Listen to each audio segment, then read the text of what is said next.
જણાવ્યું કે વિકાસના ગ્રોથ એન્જિન તરીકે ગુજરાતમાં પણ ક્વોલિટી પ્રોડક્ટ MSMEને પેકેજિંગ માટે સહાય અને પ્રોત્સાહન આપવા રાજ્ય સરકાર તત્પર છે. પ્રોડક્ટ વૈશ્વિક સ્પર્ધાત્મક બજારમાં ક્વોલિટી પ્રોડક્ટ તરીકે પ્રસ્થાપિત કરી શકાશે તેવો વિશ્વાસ શ્રી પટેલે વ્યક્ત કર્યો હતો. મહેસાણા જિલ્લામાં કાનૂની માપ વિજ્ઞાન તંત્ર દ્વારા નોંધણી ન કરાવી હોય તેવા 29 વેપારી એકમ સામે કાર્યવાહી કરી ₹5,28,500 માંડવાડી ફી વસૂલાઈ છે. ઋષિકેશ પટેલે કહ્યું કે અંદાજિત 82,000 કરોડના ખર્ચે નર્મદા યોજના પૂર્ણ થવા જઈ રહી છે અને માર્ચ 2025 પછી બાકી રહેતા નહેરોના નેટવર્કના કામો વર્ષ 2025-26 દરમિયાન ચાલુ રાખવાનું છે. નર્મદા માટે વર્ષ 2025-26ની અંદાજપત્રે માંગણીઓ આજે વિધાનસભા ગૃહમાં પસાર થઈ હતી. આ પ્રસંગે ચર્ચામાં ભાગ લેતા મંત્રીશ્રીએ કહ્યું કે એકતાનગર ખાતે અંદાજિત 50 કરોડના ખર્ચે Sardar Sarovar dam experience centre નિર્માણ પામશે. સરદાર સરોવર ડેમના નિર્માણ પાછળની નોંધપાત્ર સફળ દર્શાવાશે. તેમણે જણાવ્યું કે નળકાંઠા ફતેવાડીનો નવો વિસ્તાર વિકસિત કરવાની પહેલા તબક્કાની કામગીરી પ્રગતિ હેઠળ છે, જે ઓગસ્ટ 2025માં પૂર્ણ થશે. ત્યારબાદ બીજા તબક્કાની કામગીરી હાથ ધરવામાં આવશે, જેનાથી સાણંદ, બાવડા અને વરંગામ તાલુકાના આશરે 39 ગામોની 35,688 હેક્ટર જમીનને સિંચાઈનો લાભ મળશે.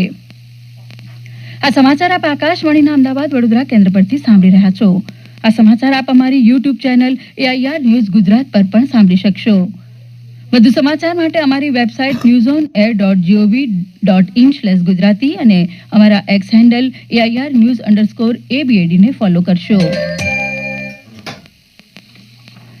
રાજ્યભરના મંદિરોમાં ફાગણી પૂનમની ઉજવણી માટે તડામાર તૈયારીઓ ચાલી રહી છે. ફાગણી પૂનમના દિવસે ભક્તો ભગવાન સાથે રંગોથી રમી ફૂલડોલ ઉત્સવની ઉજવણી કરશે. દ્વારકા જગત મંદિર ખાતે ભક્તો માટે વિશેષ વ્યવસ્થાઓ કરાઈ છે.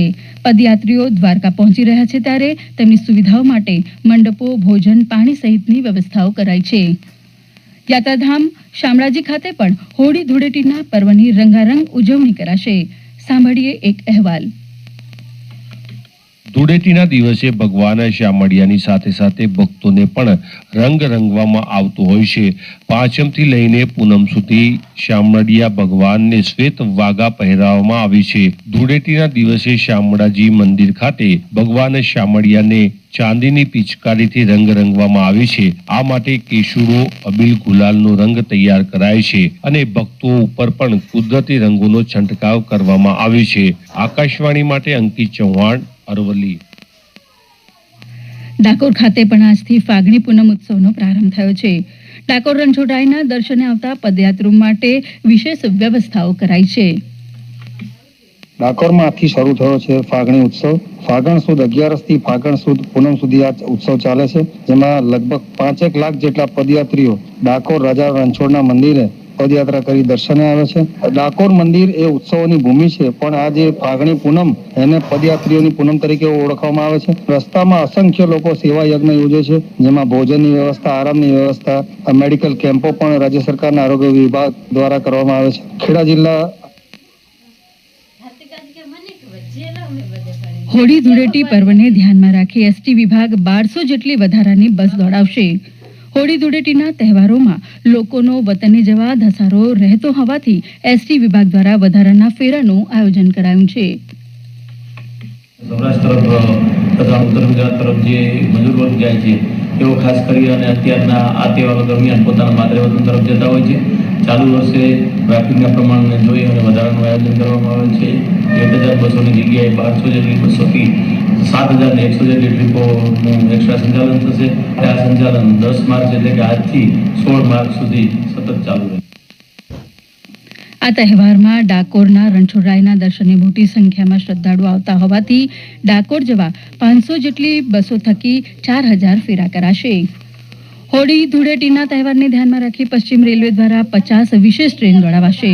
હોળી નિમિત્તે ઉત્તર પ્રદેશ, બિહાર, ઝારખંડ, રાજસ્થાન તરફની ટ્રેનોમાં સુરત અને અમદાવાદથી મોટી સંખ્યામાં લોકો જતા હોય છે, ત્યારે 50 હોલિડે સ્પેશિયલ ટ્રેનના કુલ 694 ફેરા કરાશે. પ્રવાસીઓની ભીડને કાબૂમાં રાખવા રેલવે તંત્ર દ્વારા તડામાર તૈયારી કરવામાં આવી છે. હવામાન વિભાગે આગામી 3 દિવસ રાજ્યના કેટલાક જિલ્લાઓમાં હીટવેવની આગાહી કરી છે. હવામાન વિભાગના ડાયરેક્ટર એ કે દાસે જણાવ્યું કે હાલમાં ઉત્તર પશ્ચિમ રાજસ્થાન પર એન્ટી સાયક્લોનિક સર્ક્યુલેશન સક્રિય થયું છે, જેને કારણે રાજ્યમાં તાપમાનનું પ્રમાણ વધ્યું છે.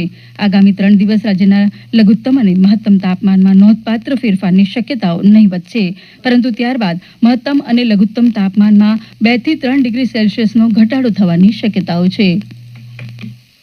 वार्निंग अगले 3 दिन तक दिया गया है.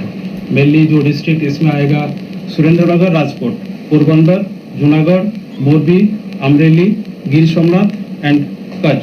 नॉर्थ गुजरात रीजन में आपका जो डिस्ट्रिक्ट आ रहा है इसमें आ रहा है आपका बनासकांठा और साउथ में आपका सूरत डिस्ट्रिक्ट में भी हीट वेव वार्निंग दिया गया है.